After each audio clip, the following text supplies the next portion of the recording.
Bueno, pues muy buenos días tengan todos ustedes. Bienvenidos al Centro de Innovación Docente. Esta es nuestra primera cátedra del Centro de Innovación Docente. Muchas gracias a la doctora Elia Marum por aceptar ser nuestra primera ponente, como la ponente inaugural o la cátedra inaugural. Estamos iniciando un ciclo de cátedras de los grandes profesores de este centro universitario que tienen algo que aportar y que decir, y mucho que decir, específicamente en términos de educación superior e innovación. Me voy a permitir hacer una breve presentación de alguien a quien conocemos y que, bueno, me atrevo a decir que Elia Marum es un personaje de este centro universitario y entonces nadie tiene que decir nada cuando se habla de la doctora Elia. Pero entonces yo sí voy a hacer una breve presentación porque como esta grabación quedará para los 20, 30, 50 años que sigan y que nos vean o te vean. ¡Qué compromiso! Pero sabrán quién es la doctora Elia Marum. Bien, hoy entonces tenemos esta dicha de recibir a una mujer que no solo ha abierto caminos, sino que ha dejado una huella profunda a su paso, la doctora Elia Marum Espinosa. En un mundo académico con mucho tiempo dominado por los hombres, la doctora Elia Marum se ha forjado un espacio y una trayectoria valiosa como pionera en el ámbito universitario. Economista, doctorada por la UNAM, profesora investigadora, creadora de grandes proyectos y pensadora incansable. Pero también mujer, madre, artista y luchadora social. Y abuela. Y abuela. Desde la Universidad de Guadalajara, pero con proyección y colaboración con universidades en México, América Latina y el mundo, ha llevado adelante propuestas audaces para transformar la educación superior, poniendo en el centro la calidad, la equidad y la innovación social. Ha sido impulsora de una cátedra UNESCO, autora de decenas de libros, evaluadora de proyectos educativos nacionales e internacionales y sobre todo una sembradora de nuevas posibilidades. Por supuesto, no tengo que decir que es profesora investigadora, titular, si hubiera Z, sería Z, miembro del Sistema Nacional de Investigadores, 2 por elección, ya nos contará. Decía yo, entonces, bueno, la doctora Elia Marum, pues no solo ha llegado a lugares donde pocas mujeres han llegado o habían llegado, se ha empeñado en abrir la puerta para que muchas más podamos entrar. Y lo recuerdo bien. Pero lo más hermoso es que, pese a su impresionante trayectoria, es una mujer cercana, generosa y cálida. Le apasionan el baile, la pintura, me consta, y el trabajo voluntario. Escucharla es aprender e inspirarnos. Recibámosla entonces con cariño, admiración y gratitud. Esto es en la voz de la doctora Elia Marum Espinosa. Muchas gracias. Gracias, Wendy. No, me abruma y me compromete. Uy, imagínense, aquí no va a haber después, como en los presidentes. Lo que el señor presidente quiso decir fue que aquí va a quedar grabado. Bueno, pues muchas gracias por estar aquí, por compartir el interés por estos temas en este momento tan crucial y especial que vivimos en todos los sentidos, en el país, en el mundo, pero en especial en la educación superior. Estamos en una época de transición muy compleja y por lo tanto muy complicada e interesante. Se están sobreponiendo dos lógicas, la del modelo anterior, ultraneoliberal, depredador, globalizante, y un nuevo modelo de un capitalismo más social, más humano, más equilibrado, y por lo tanto pues esto llega directamente a impactar a la educación, que hemos seguido funcionando en el modelo anterior, pero ya tenemos presiones y áreas donde tenemos que estar funcionando con la nueva lógica. De eso se trata esta charla, que será tan corta o tan larga como ustedes me digan. Cuando ya vean que no les estoy aportando mucho, me levantan la mano y nos vamos a tomar un cafecito, no se preocupen. Bueno, yo quisiera empezar con esto, que cualquier educador dice. Empecemos con los saberes previos. ¿Qué tanto sabemos de las cosas? Pues para ver si algo nos pueden aportar, porque pues a lo mejor no les puedo aportar gran cosa, ¿no? Entonces yo quisiera que tomen a su compañera, compañero de al lado, de atrás, como gusten, y le pregunten qué es para ti la calidad de la educación superior. Y también que el compañero o la compañera les diga a ustedes qué es la calidad de la educación superior para quienes estamos presencialmente aquí. Por favor, adelante. Muy rapidito porque casi no tenemos tiempo. Ricalde, acércate para allá, muy bien.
Muy bien, ya tienen algunas respuestas.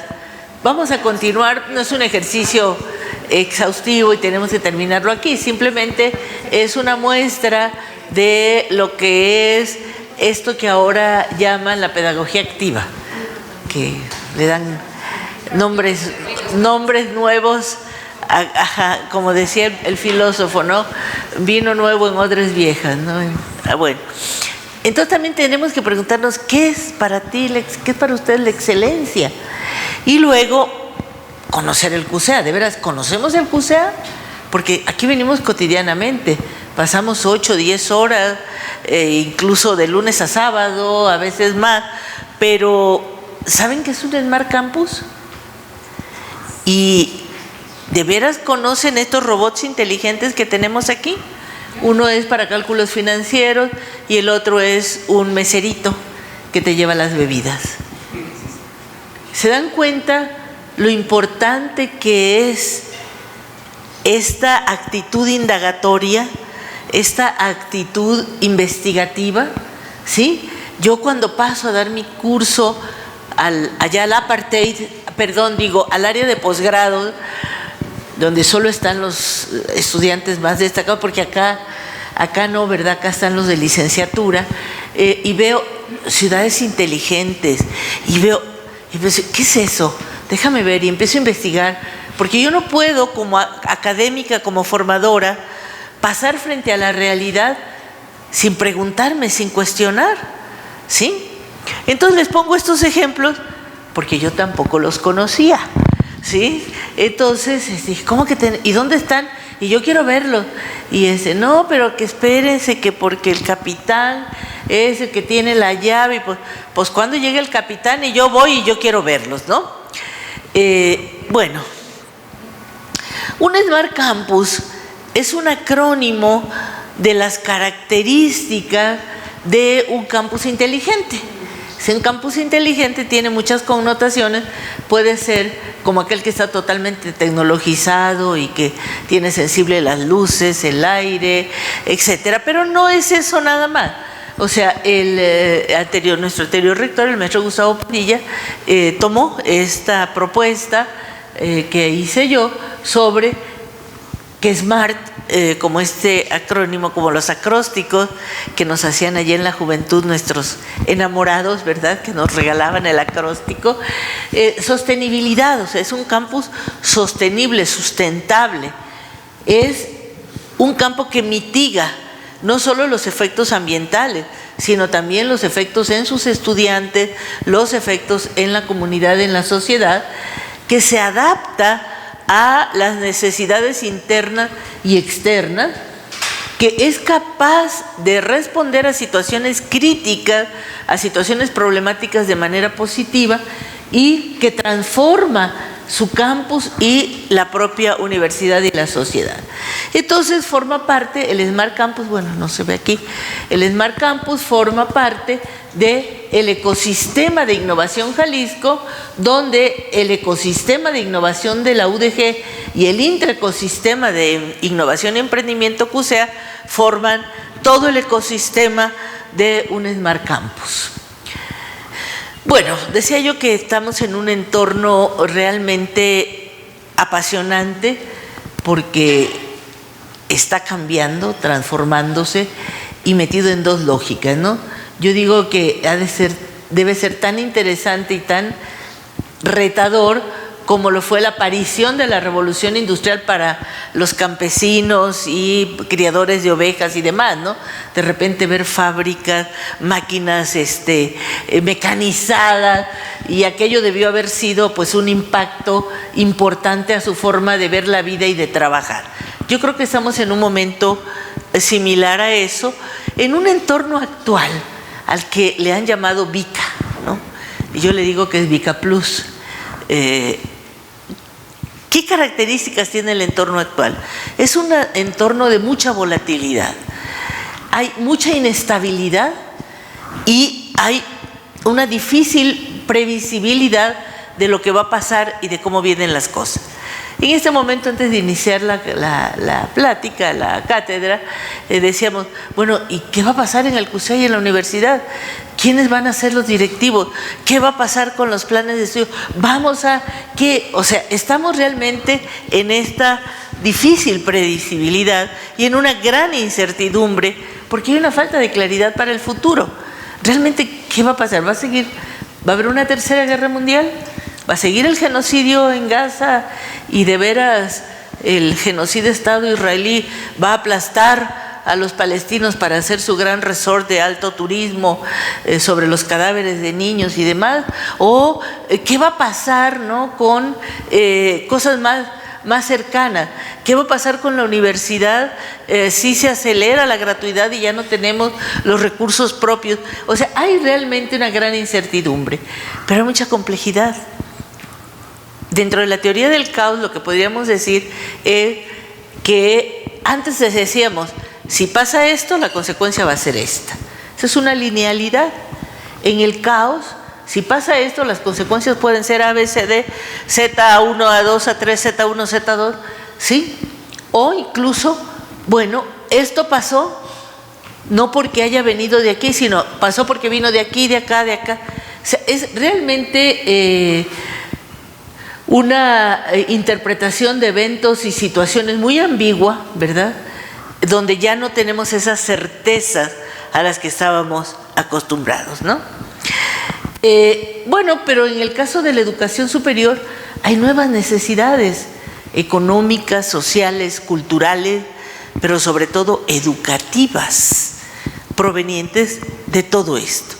De entrada, pongo un ejemplo bien fuerte para las instituciones de educación superior, porque terminamos en noviembre del año pasado una investigación en las prepas de la UDG sobre vocaciones de profesiones de ciencia, tecnología, matemáticas e ingeniería, y pues resulta de que el 16% quiere esas carreras, incluyendo medicina y ciencias de la salud.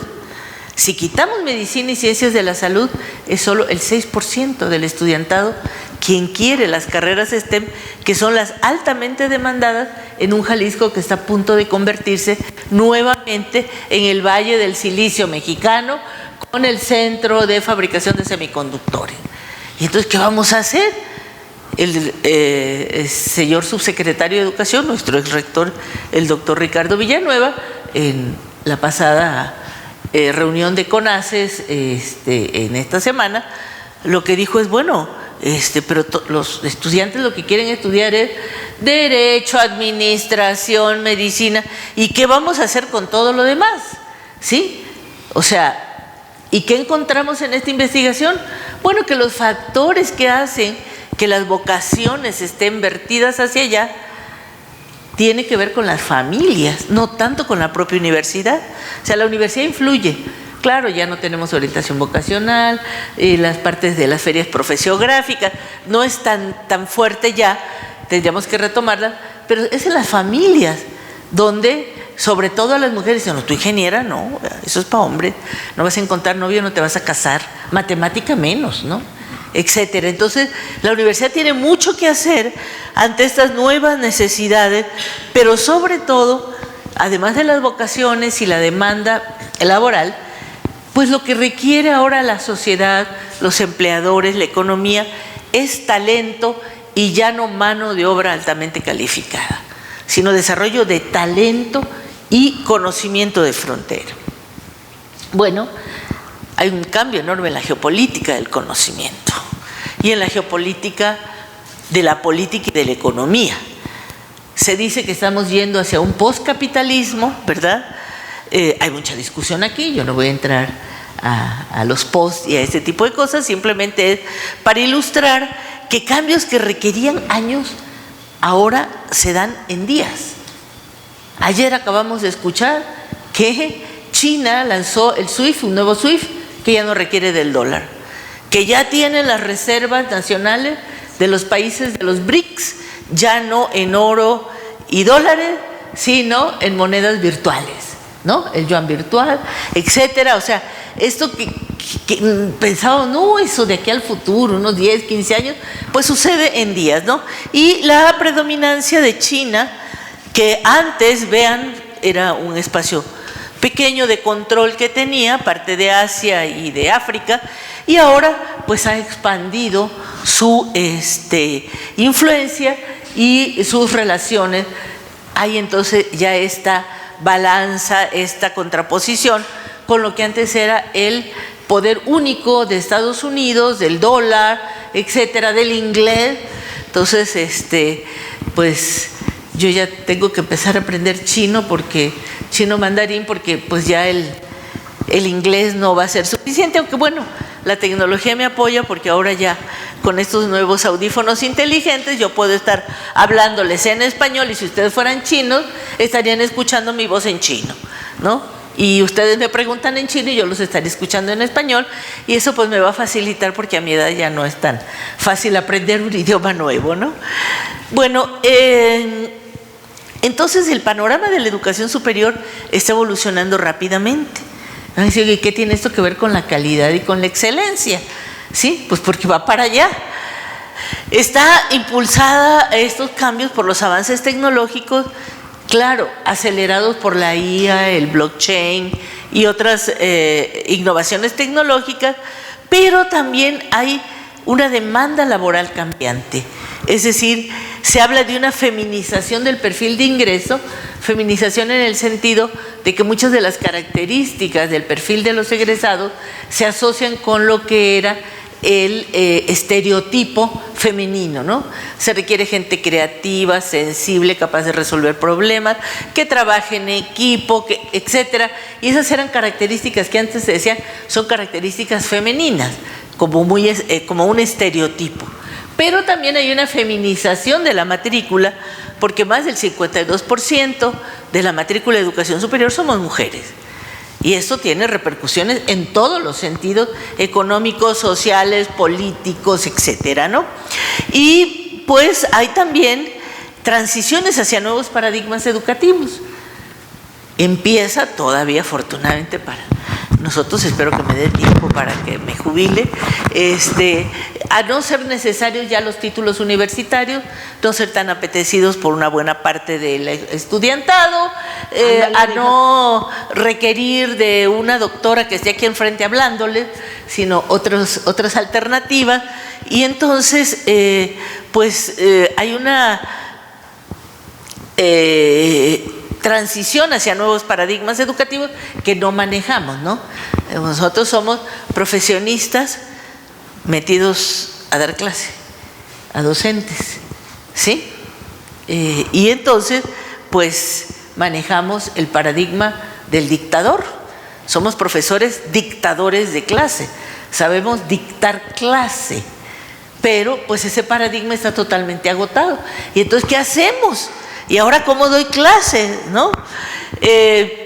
Hay una escasa vocación, ya lo dije, hacia las profesiones STEM y profesiones para el cuidado, porque también hay un sesgo en las autoridades y en las políticas públicas hacia ver solo a las empresas y a las industrias. Y esa es una parte de la sociedad que hay que atender sin duda, pero no es la única. Está la sociedad, no solo las organizaciones no gubernamentales, están la otra parte de la sociedad que está envejeciendo y requiere profesionales del cuidado, que está envejeciendo y requiere universidades para la tercera edad, está envejeciendo y hay una serie de necesidades para las discapacidades, para una serie de problemas y de asuntos que la sociedad requiere, pero sobre todo, pues el sistema capitalista actual con el avance tecnológico es un sistema ahorrador de mano de obra, ahorrador de empleo. Y por más que nos digan, oye, pero es que si la IA o la tecnología va a eliminar 70,000 empleos, va a crear 60,000. Sí, pero no es automático. Los 70,000 que elimina son de gente de más de 40 años que no van a encontrar en estos 60,000 trabajo. Entonces, aquí el emprendimiento social, la innovación social empiezan a tener una relevancia fundamental, donde afortunadamente el CUSEA, a nivel no solo de la UDG, de Jalisco, nacional e internacional, es la única universidad que tiene una cátedra de innovación social y emprendimiento, una cátedra UNESCO, o sea, una cátedra valorada por la UNESCO como un tema vital y fundamental para la educación superior. Entonces, también las necesidades crecientes de aprendizaje permanente dentro y fuera del aula. Ya sabemos que aprenden más los muchachos fuera del aula que dentro, ¿no? Me decían unos de mis exalumnos de la maestría, doctor, es que a la hora de su conferencia nosotros tenemos un curso de verano, me van a decirle, ¿saben qué? Tráiganse al maestro que a lo mejor aprenden más en una hora de una charla que en un curso, pero bueno,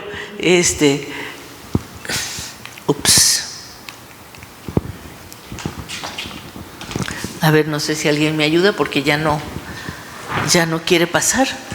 Yo creo que es esto. Ahí, a ver. Ahí está. Ya. Pero otras transformaciones del entorno es que nos metieron al cumplimiento de los objetivos del desarrollo sostenible. Y a mí me extraña mucho que, siendo la universidad la conciencia crítica y lúcida de la sociedad, por eso nos dieron autonomía y demás, pues hayamos aceptado los objetivos del desarrollo sostenible a pie juntillas, como hemos aceptado muchas cosas, ¿no? Como toda la política del neoliberalismo. Entonces, sí, objetivos de desarrollo, y todo relacionado con los objetivos del desarrollo sostenible. Los objetivos del desarrollo sostenible los diseñaron los países desarrollados para ellos. No estamos contemplando América Latina y los países subdesarrollados. Y un ejemplo de ellos es que, díganme ustedes, en los 17 objetivos, ¿dónde está la cultura? La preservación, fomento de la cultura. ¿Dónde están los saberes ancestrales y el conocimiento tradicional y originario? Pues no les interesa a los países desarrollados, ¿sí? Y como ahora son obligatorios, imagínense, nos obligan a eliminar la pobreza cuando ellos la han generado. O sea, la política neoliberal puso en la pobreza a la mitad de la población y ahora tenemos para el 2030 que haberla eliminado. En fin, y la universidad, sin haber dicho ninguna crítica, sin haber hecho nada, ¿no? Hay un nuevo pacto social y una nueva forma de vivir para la educación y una nueva forma de educar centrada en la interacción comunitaria dentro y fuera de las instituciones de educación superior. Lo dice el nuevo modelo educativo, la nueva escuela mexicana. Pero entonces, ¿cómo vamos a educar en la comunidad? ¿Qué es eso? ¿Cómo se hace? ¿Sí? Y pues bueno, la nueva escuela mexicana, que es el modelo educativo y su marco curricular común. UNESCO dice que hay una hoja de ruta para las transiciones y transformaciones que dice, tenemos que ver a la educación como un sistema integrado único y un sistema incorporado a la sociedad. Ya no podemos ver a la educación superior como que es el tercer nivel que viene después de la prepa y que viene después de la primaria y secundaria. Tenemos que ver sistemas integrados, pero la educación superior siempre hemos estado separados del resto de la educación. Ni siquiera nos relacionamos con las normales, que sería lo más cercano a nosotros, ¿no? Y bueno, hay un modelo industrial escolarizado y tenemos que pasar experiencias de aprendizaje eutagógicas y tecnológicamente enriquecidas. Ahora voy a hablar un poquito más de eso, pero pues seguimos con el modelo industrial, o sea, trasladamos el modelo industrial fabril a las aulas, ¿no? Y también voy a hablar un poquito de eso. Y de una formación centrada en el aula y en quien es docente, tenemos que pasar a múltiples ambientes de aprendizaje con corresponsabilidad y coparticipación de los estudiantes, y no sabemos cómo hacerlo. Dice, no, a ver, pero el estudiante, ¿cómo va a saber de esta materia que es mi materia? No se trata nada más que sepa, que a lo mejor sí sabe y sabe hasta más que algunos profesores, sino de que participe en la forma en que se va a llevar el curso, en la forma en que se va a evaluar, en la forma, porque además lo dice la ley orgánica. Nosotros al principio, en la primera sesión de clases, tenemos que acordar con el estudiantado la forma de evaluar el curso y tiene que ser aprobada, ¿sí? O sea, no estamos hablando de nada nuevo. Bien, entonces estamos en esta transición del capitalismo que también hace que la universidad esté en un proceso de transición, aunque lleva freno de mano, ¿no? De una educación lineal y estandarizada para una economía lineal basada en toda la filosofía del progreso material. ¿Cuánto tienes, cuánto vales, no? ¿Qué tanto te enriqueces? No importa que contamines, que prostituyas, lo que importa es la lana. Tú gana bastante y no importa lo que haga o demás, ¿no? Yo recuerdo mucho cuando dice, oiga, doctora, ¿y usted por qué no tiene un puesto alto? ¿Por qué no? Porque yo sé que hay lugares donde para tener esos puestos hay que renunciar a principios básicos. Y como me decía un funcionario del gobierno federal, ¿y para qué sirven los principios? Pues para tener fines. Quien no tiene principios no tiene fines, ¿sí? Y cuando era yo chica, allá en la primaria, mi padre me enseñó un poema que me ha servido de guía en mi vida. Me decía, estudia niña y sin cesar trabaja. La gente honrada que en sudor se moja, jamás ante otras frentes se sonroja, ni se humilla a servir a quien la ultraja. Y ese es el principio moral de quienes somos profesores y docentes, y más en el CUSEA, donde formamos gente que va a tocar una parte sensible de las familias, de la sociedad, que es la parte económica y la parte patrimonial, ¿sí? Aquí tenemos que tener principios muy, muy claros. Entonces, de este crecimiento del PIB y la Universidad Formadora de Recursos Humanos de alta calificación, fíjense, bueno, aquí está nuestra jefa de departamento, que nos pidió, bueno, ¿cómo podemos cambiar el nombre de Recursos Humanos? Porque eso ya no solo es obsoleto, es parte de las áreas funcionales que propuso Taylor y Fayola ya en principios del siglo pasado, ¿verdad? Del área de producción, del área de comercialización, el área de finanzas, el área de recursos humanos. Y nosotros todavía en siglo XXI lo seguimos teniendo en el CUSEA. Imagínense, ¿no? Entonces dijo, bueno, ¿cómo podemos cambiarlo y hacia dónde? Se hizo, pero bueno, no prosperó más adelante. Pasar a una educación innovadora y solidaria para una economía sostenible, donde lo que no se busque sea el crecimiento económico del PIB nada más, sino un desarrollo social y la felicidad, ¿sí? Que tiene otras bases que no es lo económico. México tendría un estallido social tremendo si no fuera porque la familia es un factor de unión y de felicidad. Y, por supuesto, una universidad formadora de talentos, ciudadanas y ciudadanos, y de seres humanos capaces de transformar positivamente la realidad. Esto es lo que necesitamos de la universidad y esto es lo que necesitamos del CUSEA.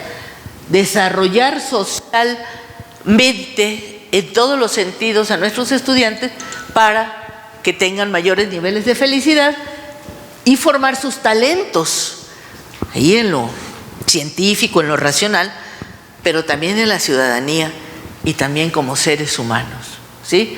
En una investigación que hicimos en 2003 con el doctor Víctor Rosario sobre qué necesitaban las empresas, qué perfil de la gente que contrataba como profesionista necesitaba, y nos decía, primero queremos que sean buenos seres humanos. Y eso significa que sean honrados, que sean, etcétera. Había empresas que decían, a un hombre infiel no lo contratamos, porque quien es capaz de traicionar y mentirle a su esposa, a su familia, pues ¿qué no le hará a la empresa? Eso no entra aquí, ¿sí? Y si no es un buen ser humano, no puede ser un buen profesionista. Después resulta de que en 2016, Gartner, ¿verdad? Claro, entonces, en inglés y sajón, dijo lo mismo, quien no es una buena persona no puede ser un buen profesionista. Y no nos citó, ¿no? No sé. Bueno, también tenemos un nuevo marco normativo para la educación superior que nos hace todavía más complejo el trabajo cotidiano en el CUSEA, en la universidad y en general nuestro trabajo educativo. Pues está la Ley General de Educación, que es reglamentaria del tercero constitucional, la Ley General de Educación, la de Mejora Continua, la Ley General en materia de Humanidades, Ciencia y Tecnología, la de Derechos Lingüísticos de los Pueblos Indígenas, la Ley General de Inclusión de las Personas con Discapacidad, la Ley General de Igualdad entre Mujeres y Hombres, la Ley General de Acceso a las Mujeres a una Vida de Violencia. Pero resulta que en un Estado de Derecho y en la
buena en sus intenciones, sí está encendido, pero no nos obliga, no es vinculante, y la ley sí. Entonces tenemos que cumplir la ley, nos guste o no nos guste. Yo en mi casa puedo hablar con lenguaje masculinizante, pero aquí en mi trabajo y en la universidad tengo que usar lenguaje inclusivo, no hay de otra, ¿sí? Sin embargo, no conocemos la ley, no la leemos.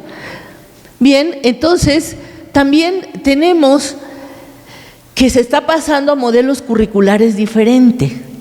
O sea, los modelos curriculares tradicionales eran centrados en el aula y en quien es docente. Esto que les decía, los profesores que somos dictadores de clase, ¿no? Que aplicamos exámenes estandarizados, ¿sí? Imagínense lo absurdo, ¿no? Y no estoy hablando de fotos de hace siglos, estoy hablando de fotos de hace un mes. Centrados en centrados en el estudiante y en el aprendizaje activo, con dinámicas de grupo y un aprendizaje significativo y experiencial. Pueden incluir modelos mixtos, virtuales, de todo tipo, ¿no?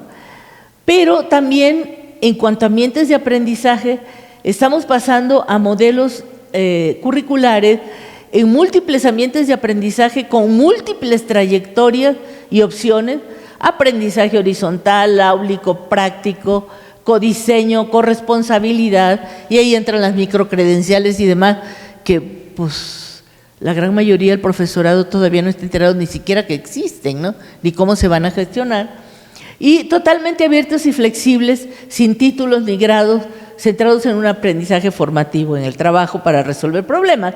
Y aquí tenemos como pioneros pues a la Singularity University, a la Google University, etcétera, donde tú no llegas con un plan de estudios y con esto, tú llegas con un proyecto o llegas a ver a qué proyecto te integras, te preparas, sales, buscas qué te falta para realizar ese proyecto, y cuando se termine el proyecto pues te dan una constancia de que terminaste un proyecto. Y ya, que eres capaz de hacer ese tipo de proyectos, ya no se requieren los títulos, ¿no? Entonces, el monopolio que teníamos las universidades, de que éramos las únicas que dábamos títulos y grados, se empieza a ver cuestionado, ¿ok? Entonces, tengamos una línea de tiempo, lo uso como un poco de, ¿cómo podría decir?, de querer aplicar algo que nos vendieron como que era la gran novedad como herramienta didáctica, usar las líneas de tiempo, ¿no? Cuando esto pues, desde hace décadas se usa. ¿Qué línea de tiempo ha pasado la calidad de la educación y cómo hemos llegado a la mejora de la educación, a la mejora continua de la educación? En el nuevo milenio, en el 2000, cuando viene la alternancia en el poder, hay una alternancia política y se pone a la calidad de la educación como eje. Y aquí otra vez las universidades calladitas, ¿no? Como toda, será porque es la universidad y como todo ente femenino sometido, resulta de que, bueno, decían, es que la educación superior, la educación básica está muy mal desde los 70 y seguimos diciéndolo, ¿no? Y claro, le echamos la culpa a la 4T o antes al PRI y al PAN, pero esto viene desde los 70. Hay evidencia, pudiéramos no estar muy de acuerdo con las evidencias porque están hechas con pruebas estandarizadas, y ya sabemos las limitaciones que tienen las pruebas estandarizadas. Pero bueno, ahí me dice, mira, las niñas, los niños de primaria no saben leer bien, no saben hacer operaciones aritméticas, pues ahí hay una prueba, una evidencia de que algo no está dando buenos resultados. Pero ¿y en la educación superior? ¿Qué evidencias hubo para decirnos que éramos instituciones que no teníamos calidad y que teníamos que mejorar la calidad? No hubo, se impuso. Y entonces le entramos, como le entramos a las tutorías, acreditación, a mí dame más dinero y pídeme lo que sea, ¿sí? Y entonces nos humillamos a servir a quien nos ultraja, como decía mi poema.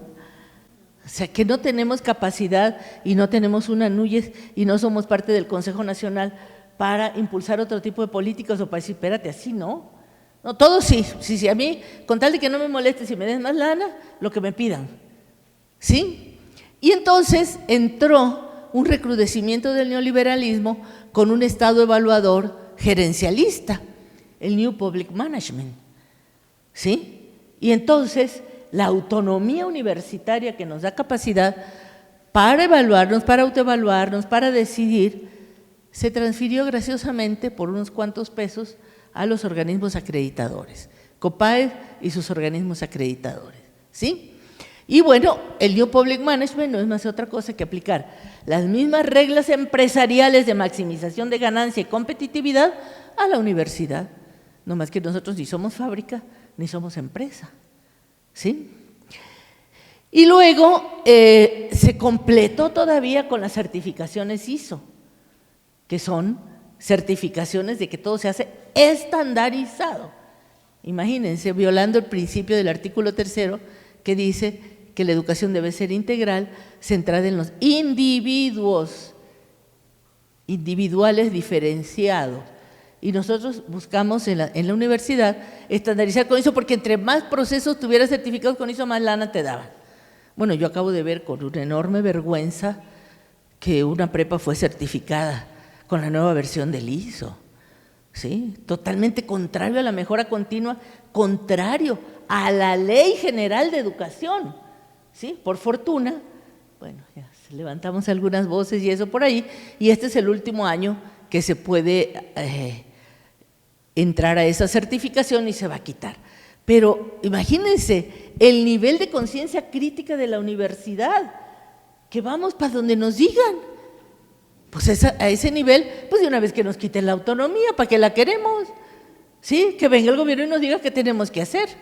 ¿Sí? Bueno, se pasó del enfoque educativo humano que teníamos antes a un isomorfismo técnico. Se buscaba que todas las universidades tuviéramos los mismos indicadores, todas deben de tener más del 50% de tasa de aprobación, todas deben de tener, todas, ¿no? Un isomorfismo, y de la educación centrada en quienes éramos docentes a una educación centrada en directivos y gestores. Quienes definen son directivos y gestores. A esto yo le llamo una autonomía secuestrada. De la confianza, apoyo y acompañamiento al docente que teníamos antes, con un trabajo colegiado efectivo, a la desconfianza y el control de docentes. ¿Por qué? Bueno, porque Taylor demostró con su soldering, ¿verdad?, que los obreros se hacían pato y que entonces había que ponerle capataces, prefectos, que vieran que no se hicieran patos y que rindieran más. 1908, estamos aplicando ahorita principios administrativos y de gestión de 1908. Bueno, y de la gestión educativa para la transformación positiva de estudiantes a la gestión fabril y estandarizada del proceso de educación y de un lenguaje educativo social, buena educación, etcétera, a un lenguaje empresarial fabril. Empezamos a hablar de calidad de educación y hasta de calidad humana. ¿Sí? Ok. Ay, perdón, se me fue. Bien. El nuevo modelo educativo es un modelo en transición que partió de considerar el aula presencial, el trabajo en el aula presencial, para meter la parte virtual de las TICs. Y ahora con innovaciones en el aula, con todo esto de la pedagogía activa, del aula invertida, del flip classroom, del learning by doing, de todo ese tipo de cosas, ¿no? Y el aprendizaje basado en problemas, a llegar, que todavía no hemos llegado, a una formación activa y vivencial. Con una complejidad. La Ley General de Educación, en su artículo 18, nos dice que la educación debe promover habilidades socioemocionales, no nada más conocimientos, técnicas y metodologías. ¿Qué habilidades? Desarrollo de la imaginación y la creatividad de contenidos y formas. Yo llevo la ventaja de que como pinto, bailo, pues ya la parte de la sensibilidad estética pues ya la tengo desarrollada, pero la gran mayoría no, ¿sí? El respeto por los otros, la colaboración y el trabajo en equipo, la comunicación, el aprendizaje informal, la productividad, la capacidad de iniciativa y resiliencia, responsabilidad, trabajo en red y empatía, gestión y organización. ¿Qué nos está pidiendo el nuevo modelo educativo de la nueva escuela mexicana? A quienes trabajamos en el CUSE, en la universidad y en general en la educación superior. Pues que seamos más psicólogos que pedagogos, que llevemos una formación que impacte el carácter y los sentimientos. Y a mí me dio muchísimo gusto ver que en una de las últimas reuniones con nuestro anterior rector, el maestro Gustavo, se le escurrieron las lágrimas. ¿Qué sensibilidad humana demostró? Porque antes se decía que es poco profesional mostrar los sentimientos. Eso es de mujeres que lloren, los hombres no lloramos, ¿no? Entonces creo que esto nos compromete a cosas para las cuales no estamos formados. La formación docente pues no incluye esta parte. A ver, yo soy economista, ¿yo qué sé de capacidad para enfrentar dificultades de mis estudiantes? ¿Cómo les aumento su resiliencia? ¿Cómo les aumento su tolerancia cuando vienen de hogares con estereotipos que van contra la comunidad LGTB, que van… O sea, yo todavía no sé bien cómo hacerlo, sigo aprendiendo. Entonces se trata de formar integralmente profesionistas, sí, pero también ciudadanos y seres humanos. Desarrollar y gestionar habilidades y conductas en la formación de estudiantes. Yo sé desarrollar conocimientos, tecnologías, técnicas y métodos, pero desarrollar conductas, pues fuera de cállense, siéntense, lleguen temprano, pues fuera de eso no sé más. Yo no sé si alguien de ustedes sepa, que nos diga cómo le hace, y entonces generemos un aprendizaje horizontal entre pares, ¿no? Y aprender por cuenta propia. Esto que lo marca la UNESCO desde hace muchos años, desde en los 90 con su reunión, su conferencia mundial, el aprender por cuenta propia no se puede hacer desde la pedagogía, no se puede hacer desde la andragogía. Esto se llama eutagogía, y de eso ni quien nos forme, capacite, ni demás, ¿no? Entonces, tenemos que transformarnos en ser formadores de habilidades duras, ciertamente, pero de habilidades blandas a través de convertirnos en neuroeducadores con enfoque eutagógico, ¿no? Y bueno, aquí tenemos esquematizado, sintetizado, 3 libros en 2 segundos, ¿verdad? Que es la pedagogía, cómo funciona la andragogía y la eutagogía, ¿no? Y entonces el autoaprendizaje es parte, pues, de esta eutagogía. ¿Qué pasa? Que funcionamos en la realidad en áreas de intersección. Sí, usamos muchas cosas de pedagogía, pero aplicadas a adultos. Estamos aquí en esta área de intersección. Y a los adultos los motivamos al aprendizaje por cuenta propia, y estamos aquí, ¿ok? Bien, pero tenemos otro reto: cómo articular y vincular la docencia con la investigación, porque no podemos nosotros dar una docencia de frontera actualizada separada de la investigación. En el CUSEA la tenemos, en el CUSEA yo veo los programas de licenciatura y los programas de maestría de la misma materia, y hay un abismo terrible, porque no se juntan. No, porque aquí la academia de licenciatura es una y allá posgrado es la junta académica. A ver, espérenme, ¿sí? Yo en mi curso doy parte de gestión del conocimiento, y es una materia que se da en licenciatura, pero ni siquiera tiene lo mínimo de ese contenido. ¿Por qué no se dejan ayudar? No, porque el control, es que esto es de mi control y esto es control de otro.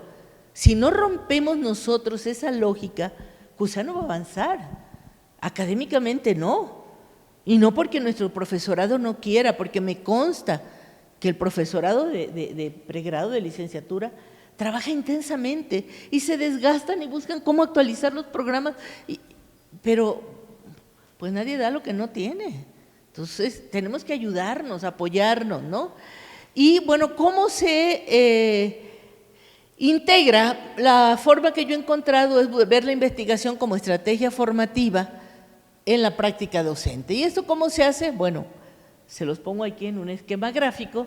Si aquí hay matemáticos, estadísticos, levanten la mano, pues ya estarán viendo que aquí es un modelo de dobles integrales, ¿verdad? Donde, pues, en la preparatoria, que es la mayor matrícula, realmente la investigación es para fortalecer el espíritu cuestionador en el aprendizaje y resolver problemas que requieran poca especialización.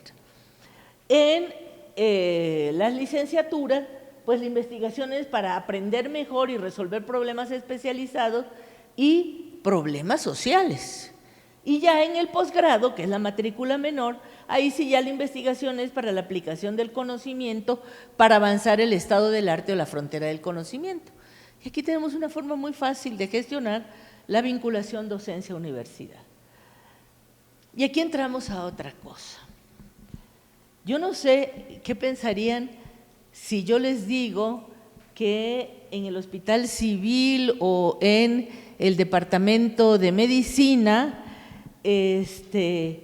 llegan a decirles que les van a enseñar y a vender un producto maravilloso para curar las infecciones que se llama penicilina y que es lo último que hay en avance de la farmacéutica.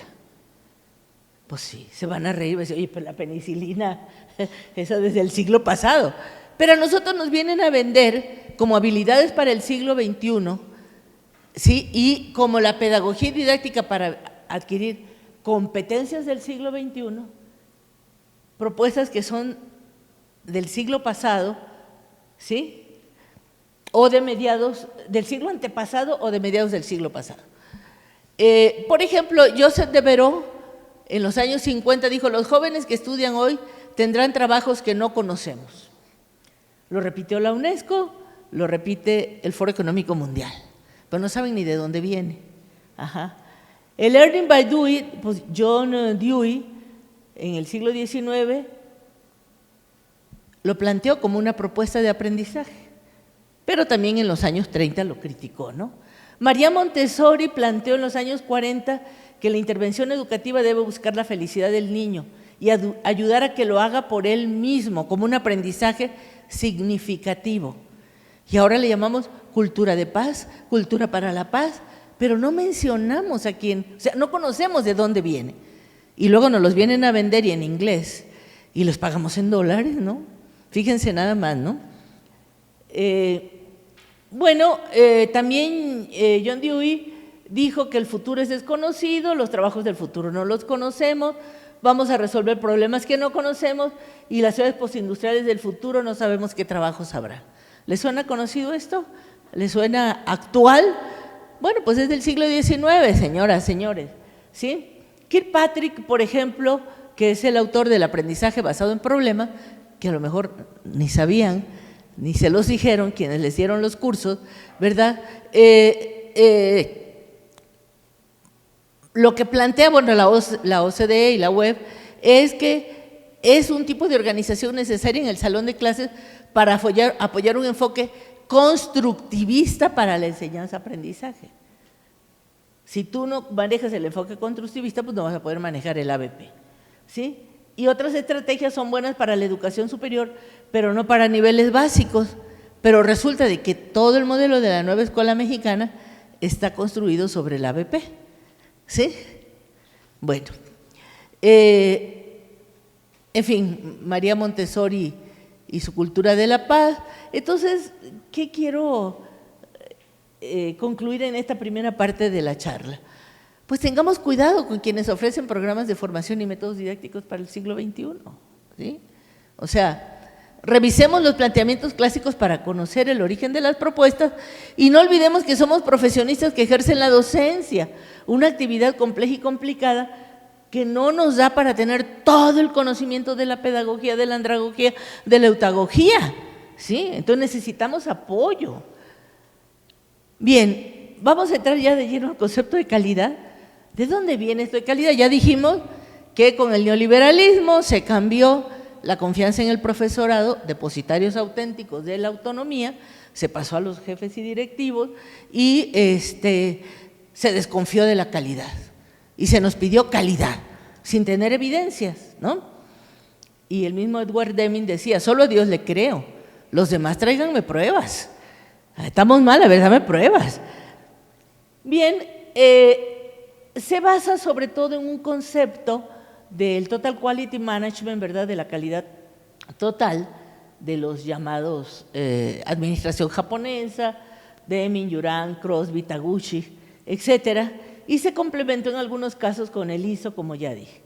Esto permeó al gobierno a través del New Public Management, se le pidió al gobierno que funcionara como una empresa, por lo tanto, fíjense, la importancia de los modelos ideológicos. Todo lo que no fuera productivo y generara ganancia era gasto innecesario. ¿Y qué es lo que no le genera ganancia al gobierno? El gasto social. la salud, la educación, etcétera. Entonces había que recortar el gasto social. Y de ahí viene el recorte a la educación superior. ¿Sí? ¿Por qué? Pues porque no es negocio. ¿Cómo sería negocio? Privatizándola. Y nos mandaban a gente como Hans de Witt y demás, ¿verdad? Decirnos, es que México ha privatizado poco, nada más 32% de la educación superior es privada, tienen que privatizar más, ¿sí? Oiga, pero es que en México la educación es un derecho social y un bien público. ¿Se dan cuenta cómo hasta le pagamos a extranjeros para que vengan a acuchillarnos por la espalda? Bueno, entonces en la educación superior entró también toda esta cuestión de la calidad, ¿no? Y bueno, si lo ven de momento van a decir, ese es uno de los edificios del CUSEA o es un edificio escolar. No, esta es la cadena de montaje de la fábrica Ford. Nos convertimos en fábrica, pensando que nuestros estudiantes son materia prima a la que hay que amasar y convertir en jarritos o tabletas a las que hay que irle poniendo en una cadena de producción su chip hasta que salgan y hacerle una prueba final de calidad, ¿sí? Entonces, entró a la educación superior y por supuesto al CUSEA los enfoques empresariales de la calidad, los llamados clásicos de la calidad total. ¿Cómo definían o cómo definieron la calidad? Pongo algún ejemplo porque no tenemos ya mucho tiempo. Por ejemplo, Deming, que es así como el padre de la calidad total. Decía, calidad es un grado predecible de uniformidad y confiabilidad a bajo costo y adecuado al mercado. Y gente de la División de Gestión Empresarial insistía incluso en los consejos de centro que lo que teníamos que hacer en el CUSEA era uniformidad y confiabilidad a bajo costo y adecuado al mercado. Solo hacer aquello que demandaran las empresas y los empleadores. Cuando les demostramos en estudios del mercado que el mercado de trabajo, para empezar, no existe, es un mercado administrado, un mercado consensuado, y luego, pues que los empleadores no saben tampoco que existe. Ahorita hay mucha demanda por las STEM, y si se vuelven a ir como se fueron Motorola y demás a China, que nos vamos a quedar así. O sea, nosotros tenemos que formar para la empleabilidad, no para el empleo específico, y eso tiene otras características. Entonces decía así, que cualquiera que vaya a contratar a un estudiante la agarre a ella o la agarre a ella y sepan hacer lo mismo y con la misma calidad, estandarizado. Oye, espérame, pero sus habilidades, vocaciones, historias de vida, capacidades son diferentes porque son individuos. No, es que eso así teníamos que definir la calidad. Bueno, otras cosas ahí más que no. Y lo resumían en un principio de calidad total, que era un principio para que los integrantes de una organización quieran, sepan y puedan mejorar continuamente sus procesos de trabajo y garanticen que sus resultados cumplirán y rebasarán las expectativas de sus clientes y usuarios. Ahí está. Tenemos que atender a nuestros clientes, que son nuestros estudiantes, son nuestros clientes. ¿Sí? Para empezar, entonces toda la organización tiene que enfocarse al cliente.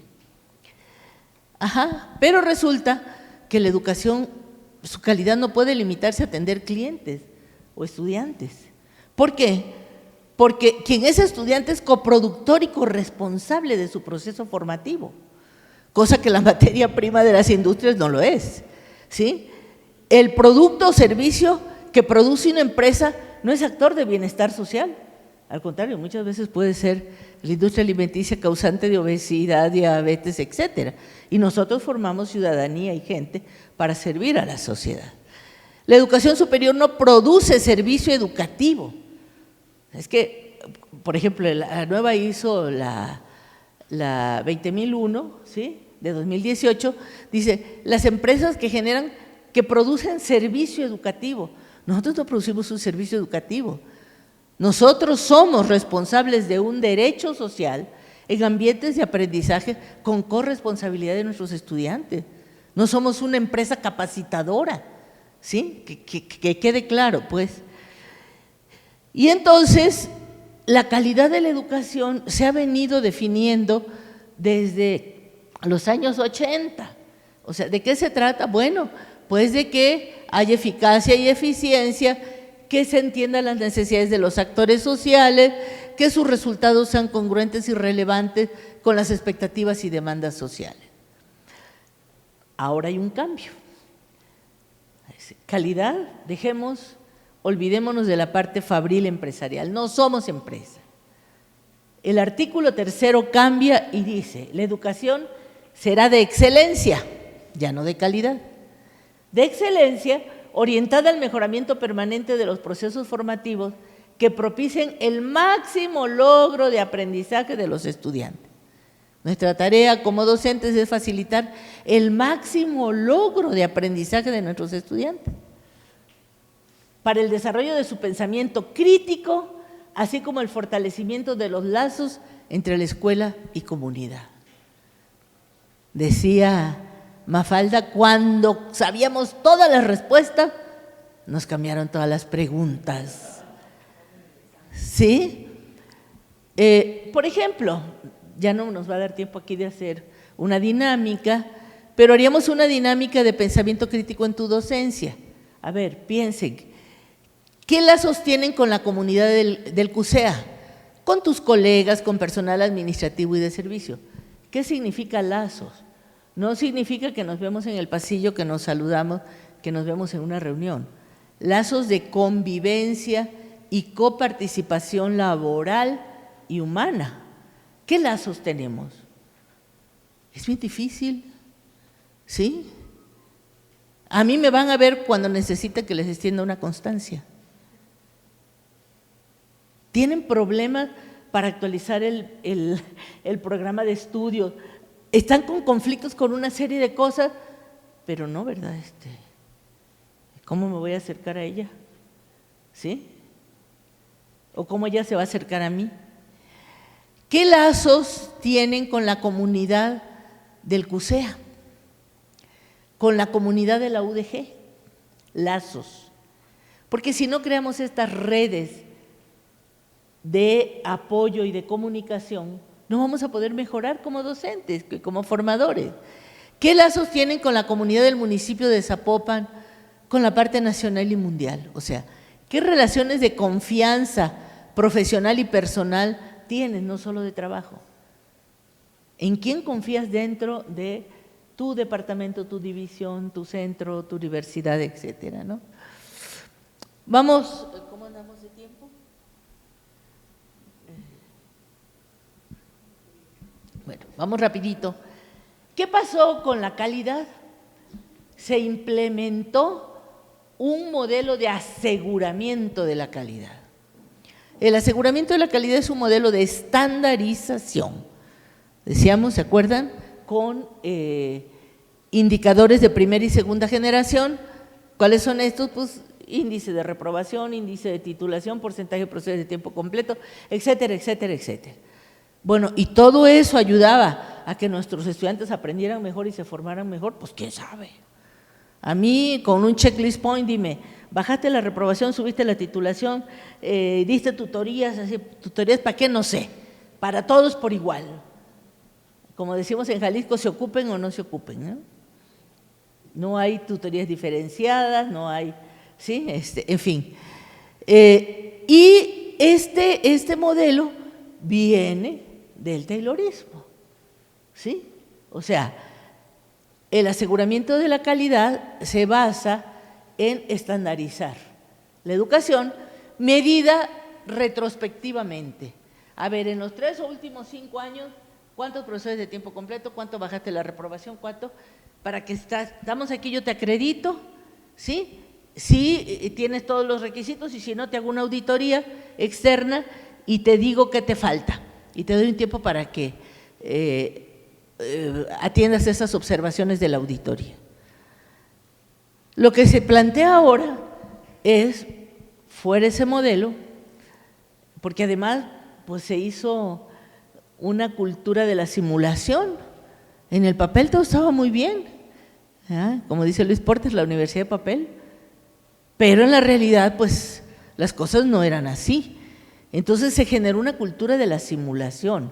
Yo simulo con documentos, con constancias, con papeles, pero no transformo la realidad cotidiana de mi trabajo. Entonces se plantea un enfoque de gestión de la calidad docente de la mejora continua, porque nos los obliga la ley, la Constitución, fíjense, nada más ni nada menos, la Ley General de Educación y la Ley de Educación Superior. Entonces, aquí ya no me interesa cuál fue el pasado, ¿no? Como le decíamos a los chavos cuando llegaban a pedirnos que fuéramos, a mí no me importa cuántas novias tuviste, de aquí en adelante cuenta, ¿no? Entonces, no me importa qué hiciste en el pasado. A ver, aquí estás, dime, ¿qué problemas enfrentas y qué cosas quieres mejorar? Preséntame un plan de mejora y yo no voy a venir como auditor externo a auditarte, sino voy a venir como colaborador externo a apoyarte a que realices ese plan de mejora, ¿sí? Y conforme vas avanzando en el plan de mejora, vas teniendo más apoyos, ¿sí? ¿Ok? Entonces, se completó esta barbaridad y Anúyez y las universidades calladitas se veían más bonitas. Todas vamos a la certificación, todas vamos a la acreditación, todas, órale, no, córranle, ¿para dónde? No sé, pero tú córrele, ¿no? Se completó con la certificación de procesos educativos con la norma mexicana de calidad, la NMXS 023 de 2004, que es la aplicación de la norma ISO 9001-2000 a la educación, que lo hizo la maestra Elvester Gordillo en un International Workshop Agreement en Acapulco, porque su yerno pues es el que da todos los permisos para las agencias certificadoras de ISO. Imagínense el negociazo que todas las universidades se certificaran, no, pues ya, se relavían los bigotes. Y bueno, querían que se fuera el eje de la reforma educativa, que todas las instituciones, escuelas y centros de educación se certificaran con ISO, ¿no? Se dejó nada más como una norma voluntaria, no es una NOM, es una NMX, y en 2008 cambió y dijo, procesos que no sean estandarizables no se pueden certificar con ISO. La educación es un proceso no estandarizable, por lo tanto no se puede certificar con ISO, pero insistimos en certificarlo. Y se actualizó a la norma ISO 21001-2018, que es con la que se certificó una prepa de la UDG, ¿verdad? Pero este año pues ya es el último que se aplica. Esto ya lo dije. Entonces, ¿qué es la calidad educativa? ¿Cómo la veíamos?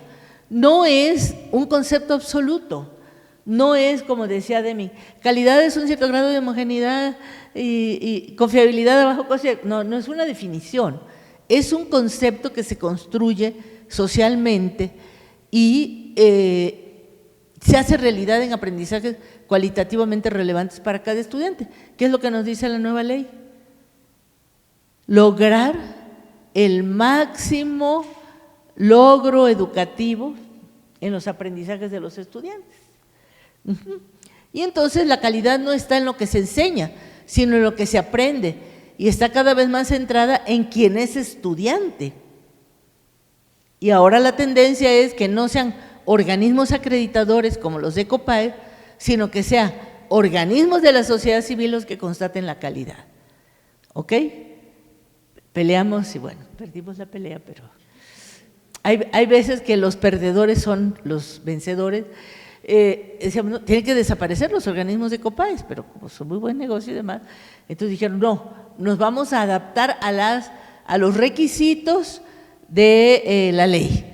Nosotros lo que decíamos, no necesitamos organismos acreditadores, necesitamos una lista de evaluadores nacionales con perfiles específicos que según la necesidad de mejora de cada universidad vengan a apoyar. Esa era la propuesta académica, ¿no? Bueno, ¿qué hicimos en el Centro para la Calidad Investigación Centro para la Calidad e Innovación de la Educación Superior? Que ya tiene que dejar de desaparecer, ya tiene que desaparecer porque no puede haber un centro para la calidad si ya cambió todo el paradigma. Bueno, nos propusimos, y aquí hay dos investigadores que participaron en esta investigación, saber, bueno, ¿Qué es la calidad en la educación? ¿Y qué piensan sus actores? Principio elemental de la gestión en un centro de ciencias económico-administrativas. ¿Qué piensa? ¿Quiénes son las gentes con las que hacemos la gestión? Y a veces ni los propios jefes de departamento saben quiénes somos, ¿no? No hay conocimiento. O por qué te motiva tal cosa, porque no hay, es así una cuestión muy vertical, lineal de control, ¿no? Entonces lo que encontramos es que Harvey Green en el 93 hicieron un recuento y vieron que en todas las investigaciones sobre calidad predominaban estos conceptos. Calidad es desarrollar las capacidades del estudiante para avanzar en su propia transformación, formar estudiantes capaces de asumir un compromiso social, el cumplimiento de objetivos y la misión de la institución, satisfacer las expectativas de todos los involucrados, alumnados, profesores, instituciones, satisfacer las expectativas del alumnado y de los empleadores, el cumplimiento de la mejora de estándares y conseguir la eficiencia y obtener resultados al menor costo. Como ven, estos conceptos pues son diferentes. Los asociamos en dos, es decir, aquellos más cercanos a lo empresarial y al eficientismo industrial los llamamos tradicionales y los más de transformación del estudiante los llamamos modernos. ¿Qué encontramos en esa investigación? Bueno, que el profesorado y los estudiantes de América Latina y España, porque fue una investigación internacional, se adherían a conceptos de calidad más coincidentes con los conceptos modernos y los factores internos para mejorar. Es decir, consideraban que la calidad era transformar al estudiante, hacerlo responsable socialmente, etc. En tanto que directivos y gestores eran más coincidentes con los conceptos tradicionales, hacer más con menos, cumplir con los estándares, etcétera, ¿no? Entonces, ¿qué encontramos? Que en la gestión de la calidad de la educación superior hay un conflicto latente entre las percepciones de la calidad del profesorado y estudiantado y las de gestores y directivos. ¿Qué quiere decir esto? Que si esto es una carreta, una diligencia, directivos y gestores jalan para allá y estudiantes y académicos jalamos para acá. Pues la carreta avanza muy poco, ¿sí? ¿Ok? Bueno, entonces, calidad de la educación o buena educación. Pablo Latapí nos alertaba y decía, desde el lenguaje abonemos a separar la educación de la lógica empresarial y del mercado, no sigamos hablando de calidad, ¿sí? El lenguaje crea interpretaciones de la realidad y su cambio implica el cambio en el lenguaje. Por eso es que las feministas insistimos tanto en el cambio en el lenguaje, porque si no nombras lo femenino lo haces invisible y lo que no se ve no se respeta, ¿sí? Bueno, entonces, ¿qué es una buena educación? Ya que no es educación de calidad. ¿Qué es una buena educación? Pablo Latapí decía que una buena educación es la que forma el carácter. ¿Ya vieron todas las habilidades blandas? Y esto lo dijo en el 2013, cuando le dieron el doctorado honoris causa en la Universidad de Colima. Es decir, congruencia entre pensar y obrar, convicciones claras y firmes, ¿sí? A veces me dicen, es que doctora, contigo no se puede. ¿No se puede qué? ¿No se puede hacer que transgreda mis principios? Pues no. Con otros puedes, vete por allá. Si no es con principios éticos y benéficos para mí y para mis estudiantes y para la sociedad, yo no actúo. Entonces, es que eres muy conflictiva. No, pues ser congruente en una sociedad de incongruencias con la lógica anterior del progreso material y demás. Bueno, que una buena educación desarrolla la inteligencia, o sea, capacidades de abstracción, raciocinio, en fin, todo lo que es las habilidades duras, ¿no? Las hard skills. Y una buena educación forma y desarrolla los sentimientos, casi olvidados por el racionalismo pedagógico. El cultivo de la imaginación y la creatividad desarrolla de la intuición la modulación de la sensibilidad y la educación para la compasión. Yo no sé, no me explico cómo pueden haber funcionarios ¿sí? Que se gastan el dinero en un viaje poco productivo o demás, cuando eso lo pueden usar para otros. ¿O cómo pueden ser insensibles? Lo que me pasó a mí con un estudiante que ahora es una gran persona y un gran funcionario, ver que el estudiante saca de la basura el resto del sándwich que tiró el otro porque no tiene para comer, porque no tienen, o sea, ¿cómo puedo yo embolsarme dinero y usar ropa de mucha calidad a costa de quitárselo a quienes más lo necesitan? O sea, yo no puedo, ¿sí? A lo mejor por eso es que soy tan conflictiva, ¿no? Entonces los sentimientos casi olvidados y la libertad responsable, libertad pero responsable, ¿sí? Y dice Pablo Latapí, tengamos cuidado de integrar a la educación el lenguaje empresarial, porque es la primera forma de irnos preparando mentalmente a la privatización de la educación. Entonces, bueno, la calidad educativa es un proceso de transformación y de formación integral de los individuos, no es estandarizable, no es un proceso reducido al cumplimiento de indicadores. Y ahora la Ley General de Educación estipula la excelencia como el máximo logro de aprendizaje de quien es estudiante y su mejora continua, ¿no? Pero todavía tenemos más complicaciones como docentes y en el CUSEA. Hay ejes transversales y no estamos acostumbrados a la transversalidad. Este curso, mi curso es de esta licenciatura o de esta, y es de este departamento, y la transversalidad no existe. Piensan que la transversalidad tienen que ser otros cursos. Género, entonces, mete un curso de género. Bueno, sí está bien si quieres aprender el lenguaje y las bases teóricas, pero el género es una actitud en el lenguaje, en todos y cada uno de los apartados. Y me decía un profesor de métodos cuantitativos, oiga, pero yo doy cálculo, ¿ahí qué tiene que ver el género? ¿Cómo lo aplico? Ya encontré respuestas por ahí, ¿no?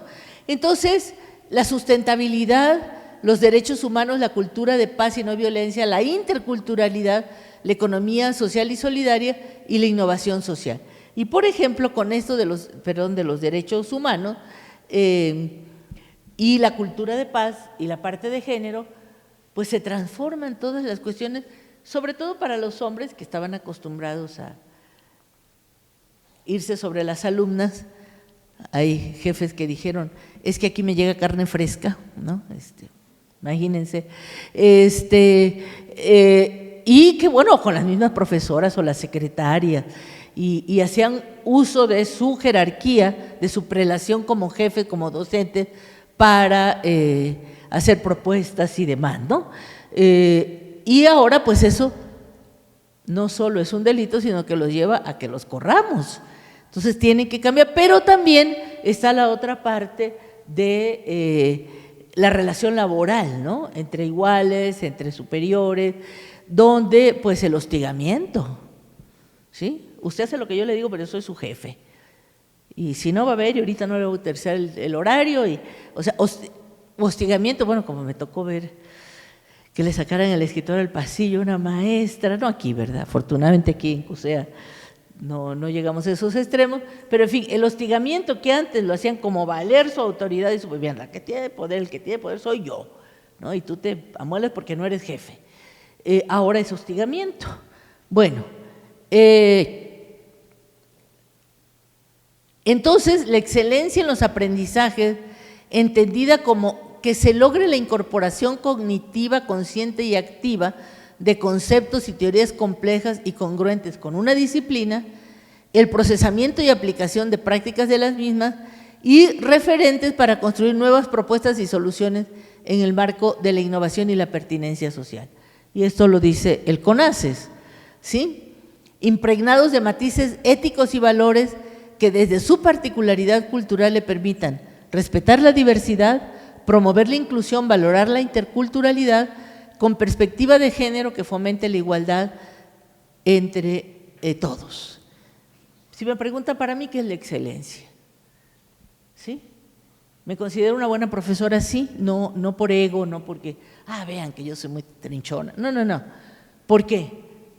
Porque dejo huella, he construido un legado positivo ¿Qué más le puedo yo dar a un pueblo como el de Jalisco que me paga mi sueldo, a una universidad que me acogió, me dio, sino darle lo mejor de mí?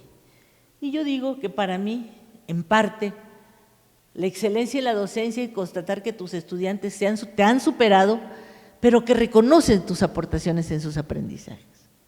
¿Ok? Bueno, pues esto es lo que tenía yo que compartirles. Gracias por permitirme compartir este espacio y de aquí en adelante lo que ustedes digan, lo que ustedes quieran que hagamos con el tiempo que resta. Muchas gracias.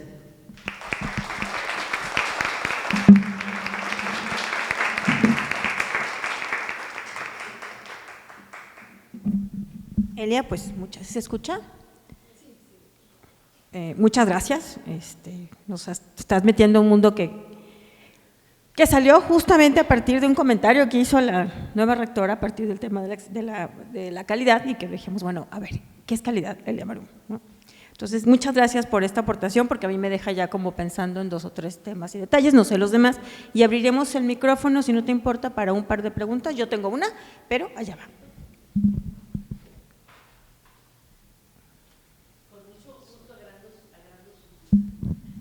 Gracias. Bueno, para polemizar, me llamó mucho la atención el subtítulo, ¿qué significa para CUSEA? Creo que esa es lo que nos llama, pues, a qué hacemos, cómo entendemos, cómo entienden las autoridades y qué hacemos con nuestro trabajo día a día en lógica de la calidad. Pues yo más que pregunta, poner como 2 o 3 temas ahí. Por ejemplo, pasó la pandemia y de todos es conocido, sabido, pero sin datos, de que obviamente hubo muchas pérdidas de aprendizaje, pues, ¿no? Pero no sabemos ni en qué, ni cómo, ni hemos hecho nada, ¿no? Todos seguimos igual. Ya pasó y qué bueno, vamos caminando, como decía, o corriendo.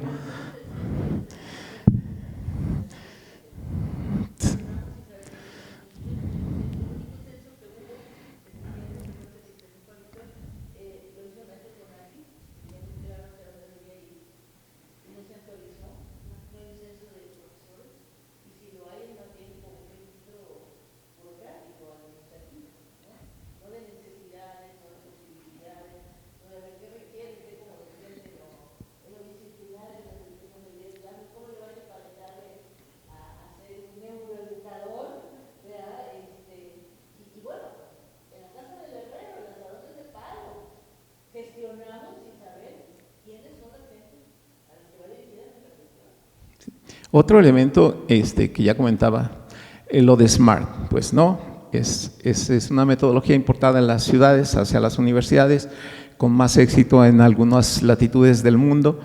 Y aquí, bueno, giró prácticamente los 6 años de la gestión pasada, y a pesar de que el dictamen del Smart Campus, aprobado por el Consejo de Centro, que igual aprueban todo en el general universitario y no se hace nada, establecía un informe preciso, detallado del desarrollo de eso, ¿no?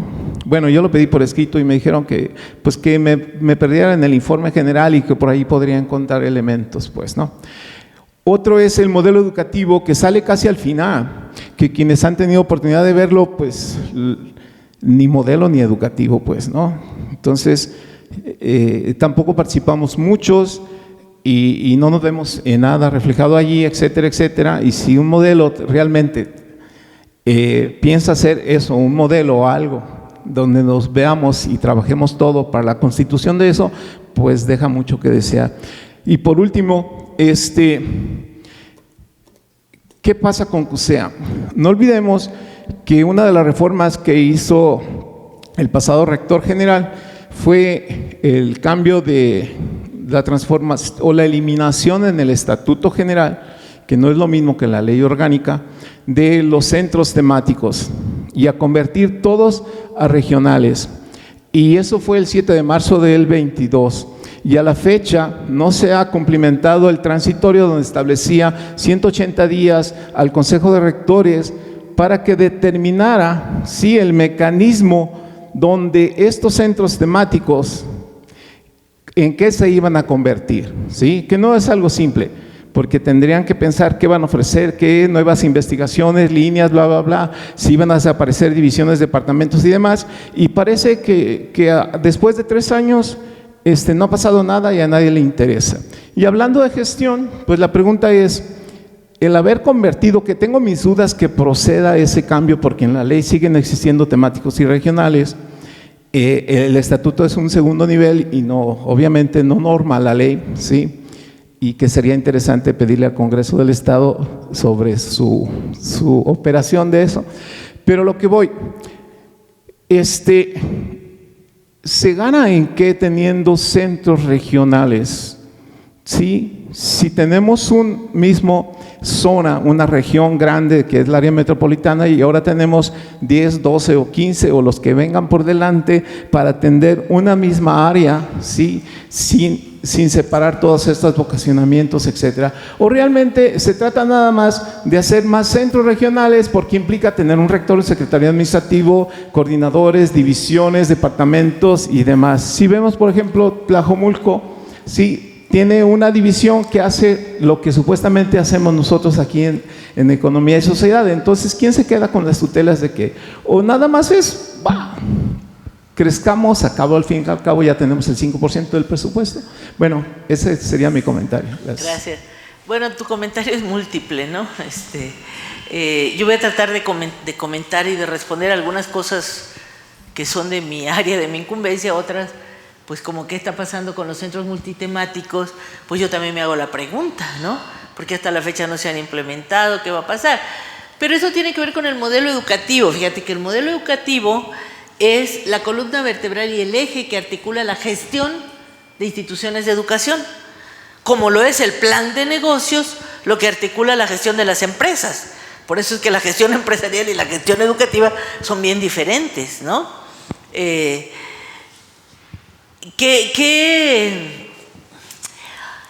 ¿Cuáles son los elementos de este modelo? Y bueno, si bien hay un modelo estructural que tiene que ver con cómo se organizan centros temáticos, multitemáticos, divisiones, departamentos, etcétera, ¿no? Está la parte curricular. Pero hay un elemento bien importante, que son las estructuras de poder y la cultura organizacional que forma parte del modelo académico. Y cambiar, para mí, los centros temáticos a centros multitemáticos implica lo mismo que implicó la reforma del 94, cuando las facultades se cambiaron a centros universitarios y a divisiones y departamentos. Hubo una negociación con quienes, acuérdense que dije que la gestión actual de la Universidad de Alcocer está basada en el control, o sea, de quienes controlaban todo o partes del todo. Entonces, se requiere esa negociación política. A ver, tú eras, tu centro de poder estaba en la Facultad de Administración. Bueno, ya no vas a tener Facultad de Administración, pero vas a tener poder de dar cuestiones de administración en prácticamente todas las carreras del centro, ¿no? Y todos los posgrados. Después los posgrados los separaron malamente y hicieron un masacote ahí que contraviene la ley actual de posgrado, contraviene la ley orgánica, incluso el estatuto, pero bueno, en fin, ahí, así se hizo. Y ¿quién va a hacer esta negociación? Pudimos hacer la reforma porque hubo un gran líder y visionario además, con un compromiso genuino.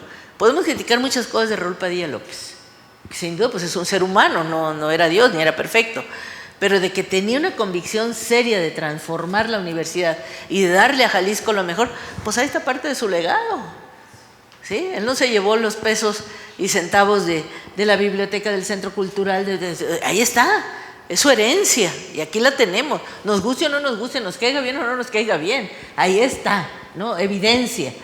¿Quién lo va a hacer? ¿Dónde está el liderazgo fuerte que articule todas las fuerzas políticas de la universidad para hacer esta transición hacia centros multitemáticos? Yo no me atrevería todavía a meterle mano a la ley orgánica, porque efectivamente eso implica pasar por el Congreso estatal Y ya sabemos que mientras esté el neopanismo, perdón, el movimiento ciudadano, ahí pues ya sabemos que es la ultraderecha, que no tiene intenciones buenas con la educación pública, etcétera, ¿no? Que ellos van por la privatización, por el negocio, por otro tipo de cosas, ¿no? Aunque curiosamente el 60% del estudiantado de la UDG votó por el PAN en las elecciones anteriores, para que se den cuenta cómo formamos a nuestros estudiantes, con qué conciencia social, ¿no? En fin, entonces yo no te podría decir ahí va, que urge un modelo educativo explícito, sí.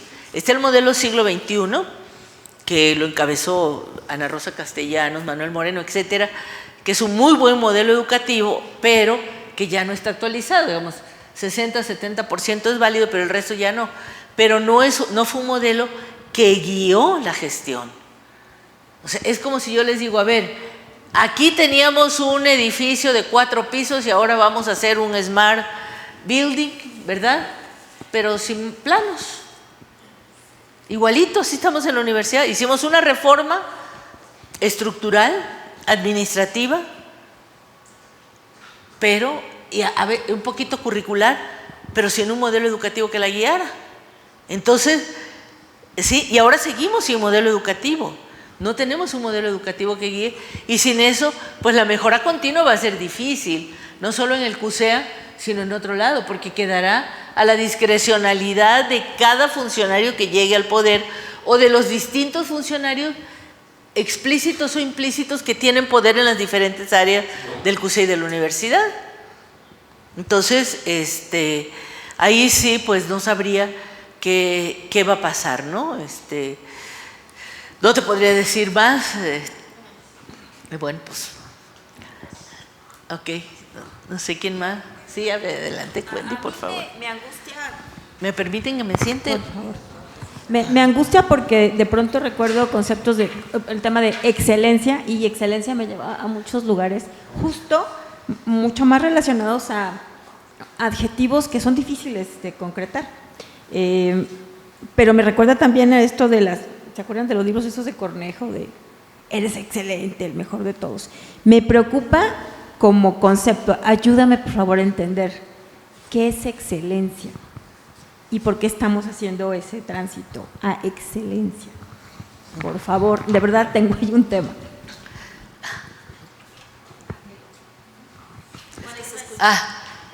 Bueno, mencionaste este señor Cornejo, que qué barbaridad. Quiero decirles que es un dios en Perú. Y dice unas barbaridades que el señor ni entiende, ¿no? Por ejemplo,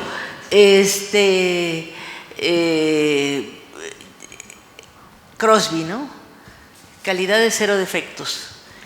0 defectos es que nalga nada mal. Usted se iría a operar con un señor, con un cirujano que le dice, de 100 pacientes se me muere uno, o usted iría a un banco a cambiar un billete de 1,000 pesos cuando le diga, le vamos a dar 990.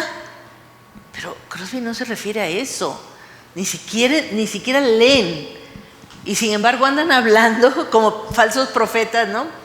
Como esas gentes, esos testigos de Jehová que recitan la Biblia y no saben ni de qué hablan, ¿no? Y es que José era un humilde carpintero muy pobre. A ver, espérate, ubícate en la historia del Imperio Romano del siglo I. Un carpintero era el equivalente de un dueño de una fábrica de muebles. Eran personas adineradas, acomodadas. No era un pobrecito y humilde, ¿no? Pero ellos lo repiten pues por la necesidad de realizarse, ¿no? Entonces, pues no, creo que a lo que se refería era que en un proceso fabril productivo, 0 defectos es el cuadrado de la desviación estándar de una distribución estadística normal. Que eso implica como 3 partes defectuosas por millón de partes. Eso es 0 defectos. No es lo que este señor charlatán dice, ¿no? Entonces, ¿qué es excelencia? Bueno, yo puse aquí qué es excelencia para la ley. Para la ley de educación, excelencia es que se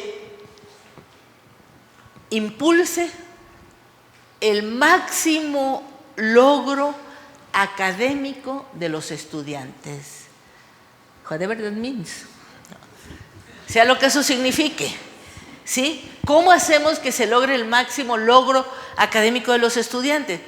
Pues primero, conociendo quiénes son y sus necesidades. Yo no puedo pedirle a un estudiante que pague 2 camiones de venida y 2 de ida, que ya son 40 pesos, y que pague 125 pesos por un lonche con una ensalada aquí en cuando eso es lo que gana su papá al día. ¿Qué va a hacer? Pues se va a quedar con hambre. O va a ser como este alumno que cuando yo lo vi recogiendo la mitad del lonche me esperé y ya que acabó y lo tiró, pues le acerqué, oye, ¿cómo estás? Y que no sé qué, y ¿te gustaría? Fíjate que yo estoy buscando un estudiante para que me ayude, ¿no quieres venir? Fíjate que allí en mi centro tenemos una cocineta y cuando quieras, mira, vente. Y pues me puedo preparar un sándwich y le puedo llevar uno a mi hermana, es que ella tampoco ha comido y ella entra en la tarde. O sea, no conocemos a nuestros estudiantes, no es la generalidad. Me va a decir, oye, pero hay algunos que llegan en carro último modelo, sí, pero también están los otros. Entonces, ¿cómo puedo hacer que este estudiante, cómo puedo garantizarle el máximo logro en sus aprendizajes? Pues apoyándolo a superar las condiciones adversas en las que están. ¿Sí? Acabo de grabar 2 comentarios para Canal 44 sobre esta encuesta de Nuestras Voces que se hizo a estudiantes de preparatoria y de licenciatura sobre las estudiantes mujeres que trabajan, son madres y cuidadoras. Pues aquí sí, ya rompimos el techo de cristal, ya tenemos una rectora general, una rectora del CUSEA, pero los pisos pegajosos, esos los enfrentamos las mujeres de diario. ¿Sí? Y entonces, ¿qué encontramos? Que las mujeres estudiantes que trabajan y tienen hijos y que además los cuidan y cuidan a familiares enfermos y etcétera, etcétera, prolongan su tiempo de estudio, no pueden acabarlo en el tiempo normal y además son las que tienen más riesgo de reprobación y abandono. Entonces yo no puedo hacer una política general, ¿sí? Y no se cambia la ley, esta ley absurda del 34 y 35 y 30 y tantos, ¿verdad? De que si repruebas una materia la tienes que cursar en el semestre inmediato. Oye, espérate, ¿y si acabas de parir? Y si, o sea, no consideran pues las condiciones. Entonces la excelencia es considerar las condiciones de nuestro estudiantado primero, pero después de nuestro profesorado, ¿sí? Porque a mí me ponen clase en el 2.er y 3.er piso y yo traigo una prótesis de rodilla y yo no puedo subir escalera. Alguien me preguntó, oiga doctora, ¿usted pueden? Porque yo la veo que usted baila y camina muy bien, sí, pero subir escaleras no. Entonces, ¿por qué me ponen el salón en donde saben que no puedo entrar? ¿Sí? Como yo le decía, bueno, ¿qué solución le daría ahí si no quieren poner elevadores o el elevador hace más de una semana que no sirve? Bueno, como yo le decía, que me busquen 2 muchachos morenos, fuertes, fornidos, que cargada me suban y me bajen. Bueno, yo doy soluciones, ¿no? Yo doy soluciones. ¿Sí? Entonces, excelencia es eso, Wendy. Excelencia es poner los recursos de la institución y el talento de sus gestores y gestoras para resolver las necesidades cotidianas que se tienen. ¿Sí? Yo no puedo pensar en un Smart Campus cuando veo el arbolado infectado de muérdago, que ya sé que se va a secar. O sea, yo no puedo pensar en un Smart Campus que no tiene baños sin género, o sea, que los baños tienen un pasillo donde entras y luego acá están los privados y ahí en ese pasillo pues no sabes si se metió un hombre o una mujer o sea, ¿por qué los baños no son como en los aviones, en los autobuses? Pues entras al pasillo, no tiene por qué haber ese privado, ¿sí? O sea, un Smart Campus es un campo inteligente que aprovecha los recursos naturales, presupuestales, humanos y de talento para ponerlos al servicio de su comunidad en su trabajo cotidiano. Eso es todo, ¿sí? O sea, me pongo de ejemplo. Yo, voluntaria y honoríficamente, porque yo no he recibido más que mi sueldo en décadas, ¿no? Coordino una cátedra y dirijo un centro y todo con cargo a mi propio sueldo. Pero además ahora hago comentarios para Canal 44 honoríficamente, no me pagan nada. Entonces, ¿yo qué pido? Oiga, tráiganos, tengamos teleprompters, porque yo veo a la rectora general que habla, y acá, y fíjense que no sé qué, y voltea para acá, y no está leyendo, que eso es bien aburrido, bien feo. Yo no puedo más que leer, ya sea porque grabé en Zoom o con el celular, de mi computadora o de mi tablet, o de la... Ajá. ¿Por qué la rectora general y los rectores sí tienen teleprompter y nosotros, que también le damos la cara a la sociedad, no los tenemos? A mí me ven en mi comentario y pues se ve claro que estoy leyendo en la computadora, porque no tengo teleprompter, ¿sí? Bueno, con mis recursos del PROESNI compré un teleprompter, pero de los baratitos, porque un teleprompter de esos vale casi 100,000 pesos. Y a mí me dan 40,000 para todo, pues me compré uno de 3,000.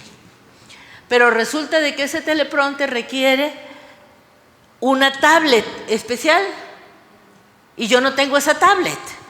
Entonces ahora tengo el teleprompter pero no la tablet. ¿Me explico? Eso no es excelencia, porque yo podría grabar clases, grabar conferencias, grabar pequeños programitas, ¿no?, de apoyo al profesorado, de apoyo a los estudiantes, pero así como. Eso es excelencia. ¿Sí? Es realmente transformar el trabajo cotidiano, poniendo los recursos a ese servicio. Cuando digan, ay doctora, ¿me prestas tu baño? ¿Vas a ir hasta mi casa al baño? No, el de aquí, no, ese no es mío, ese es de aquí, ese es para servicio de todos. Oiga doctora, ¿me puede prestar su sala de juntas? Pues la sala mía es la de mi casa porque así ya la compré con mi sueldo. Esta se compró con recursos de la universidad, que es recurso del pueblo. Esta sale de uso público, nada más, pues llevemos un orden de cuándo la van a requerir para programarnos bien, ¿no? Pero fíjense ese concepto, ¿no? Incluso el poder de la llave, bueno, dijera Freud, hay que hacer un análisis ahí de los traumas que tiene la gente con el poder de la llave. La sala de juntas está con llave porque el poder es mío. El baño está con llave porque el poder es mío, ¿sí? Oye, pero son recursos públicos, son de todos, ¿sí?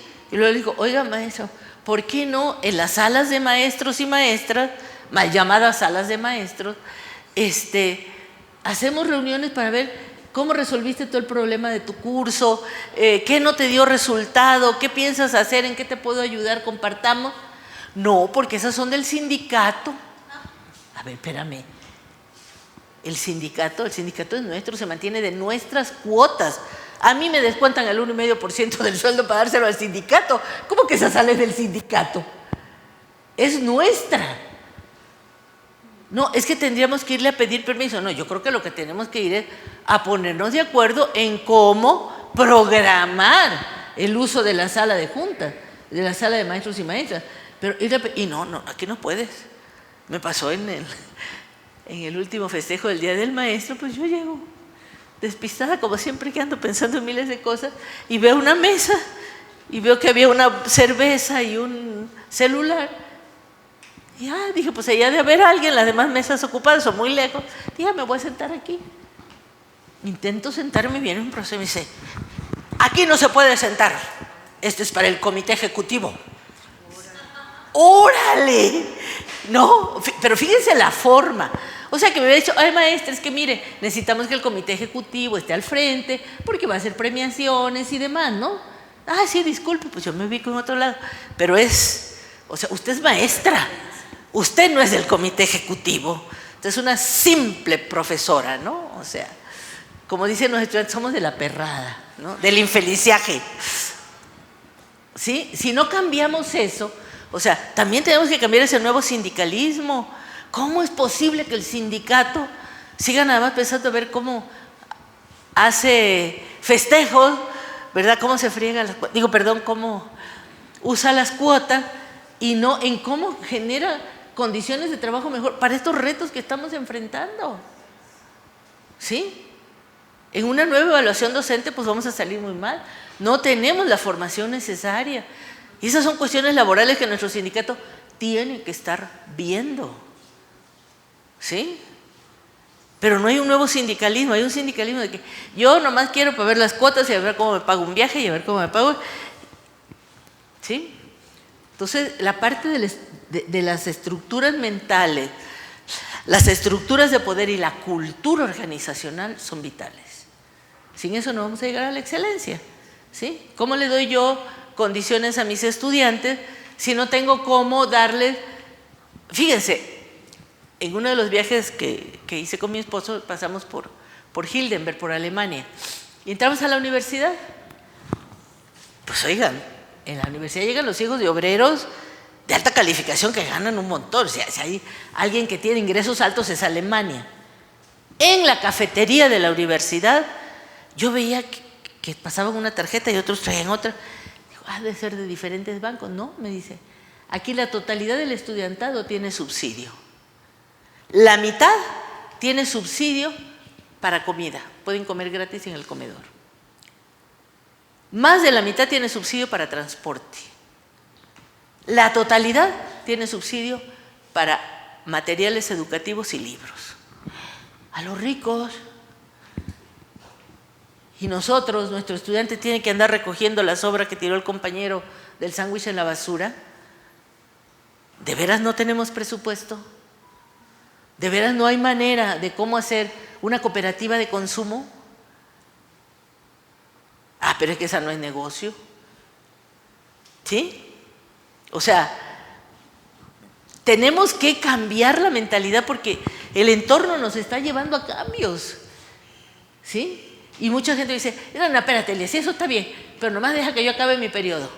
Ya acabando mi periodo, que hagan lo que quieran. Y el que viene vuelve a decir lo mismo. ¿Qué va a pasar?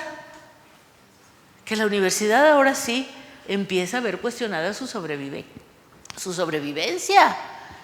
Y de la universidad comemos todos y de la universidad nos mantenemos todos. Entonces no nos conviene cambiar por conveniencia, para mantener. Si quieren mantener el poder con esas estructuras, cambien. Y entonces sí, impulsen la excelencia. Y ya verán cómo les va a ser hasta más negocio y más redituable. Yo les aseguro que es más negocio y más redituable. Pongo un ejemplo. Yo estoy acostumbrada a que aquí la cafetería y es mi lana y yo la jalo. A ver, ¿qué pasa si llevas un proyecto piloto estatal de alimentación sana contra la obesidad y la diabetes? Y el comedor estudiantil, el comedor universitario, es un piloto de cómo se hace. Y entonces me da subsidio Secretaría de Salud, Secretaría de Bienestar, que además es gran amiga de nuestra rectora, y me subsidia hacia la cafetería. Y entonces a mis estudiantes no les cuesta la comida. Y gané más que lo que ganaba ahí, pero son cortos de mente. O sea, son, quizá por eso no se llega a niveles políticos más altos, ¿no? Porque tienen miras muy cortas. Entonces, a mí dame, yo quiero, págame mi viaje. Deja que me jale tanto, ¿no? De esto vamos a decir que el festejo costó tanto y le vamos y nos costó la mitad y la mitad acá no la repartimos. Se puede ganar mucho más. Yo no estoy en contra del negocio, vivimos en una economía capitalista, pero seamos creativos e inteligentes, somos conciencia crítica y lúcida de la sociedad. Para hacer lo que hacen otros, pues no necesitamos estar en la universidad. ¿Ok? A lo mejor te agrandé tu duda, Wendy. Bueno.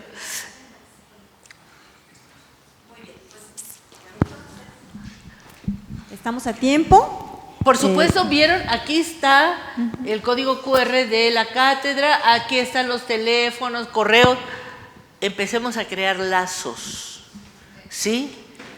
Si me dicen, ¿quién eres? Soy Elia Marún Espinosa, una profesora de la Universidad de Guadalajara que le gusta bailar, pintar y hacer actividades altruistas.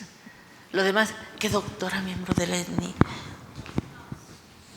Eso no soy. Sí, eso lo obtuve en el camino y cuando me muera lo voy a dejar de ser. Pero lo que es Elia Marún va a quedar aquí.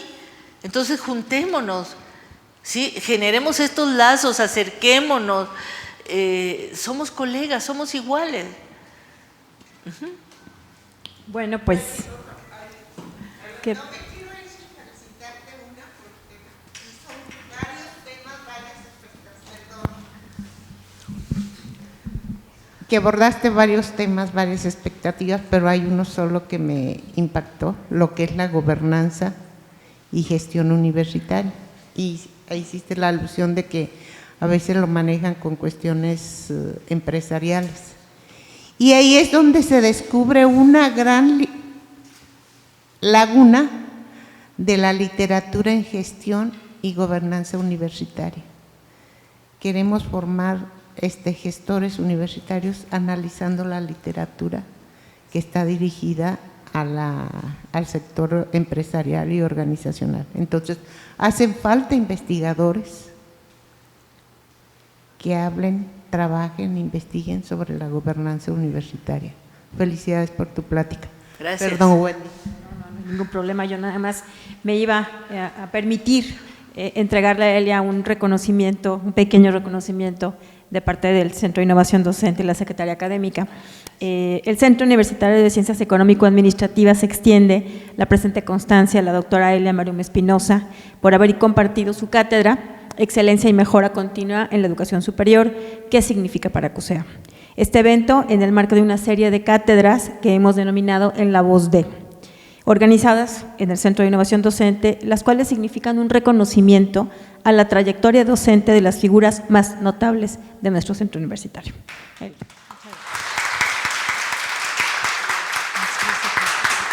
te quiero. Gracias, gracias igual. Muchas gracias a ustedes por su paciencia y por su presencia. Y les digo, estamos a sus órdenes igual. Vengan, llámenme, vamos, nos juntamos, sí, hagamos lazos. Hagamos lazos. Gracias. Buenas tardes a todos, muchas gracias por acompañarnos.